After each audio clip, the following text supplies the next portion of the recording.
So the final essay in the series is on the topic of character because, well, and of course the debate has become all about the character of our political leaders, but it's really about, for me, purpose, values, and how someone's going to behave under pressure. And my colleague, the very respected presidential studies scholar Jim Piffner, argues that character is critical because you never know what's going to confront a president once in office. And I think I was thinking about how sport reveals character rather than builds it, that famous kind of quote.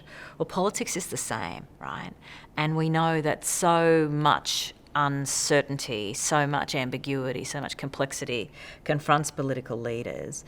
It actually really is important that citizen voters know who the individual is. Values and culture, and we've talked about the parliamentary workplace, the kind of behaviour, how people behave, is actually a fundamental test that I try to deal with in the final essay on character. People will remember, or people who are old enough will remember the extraordinary leadership, actually, I think we have to agree, that then Prime Minister John Howard showed in the face of visceral opposition to the mandating of gun reform post the Port Arthur massacre. And here he's photographed wearing a bulletproof vest, and he says it is one of the regrets of his career, the vest, not the policy change, because it made him seem weak in staring down this unhappy constituency. But the AFP were terrified about the security threats to the Prime Minister, and that's even before 9/11. But Howard was known to the Australian community. Howard had been in public life a very long time, and so people did know his character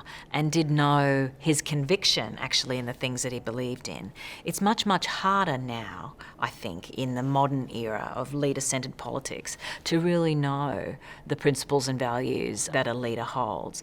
And Morrison himself was reasonably unknown going into the 2019 federal election. And politics reveals character, and his has come under question in the last period of time. So we really need to be interested in people's formative experiences, what they bring to the leadership in terms of their purpose, what brought them into public life, what do they want power for? And I think that's been a question that it's been quite hard for many of us to answer about modern politicians, about why they want to be there rather than just holding office.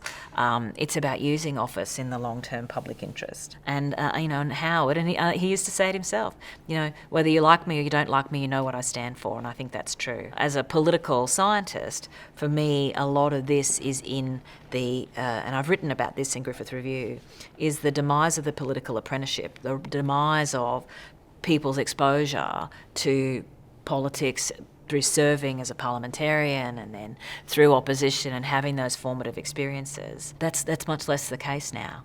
And I think it shows. I think it shows in the way our politics is working.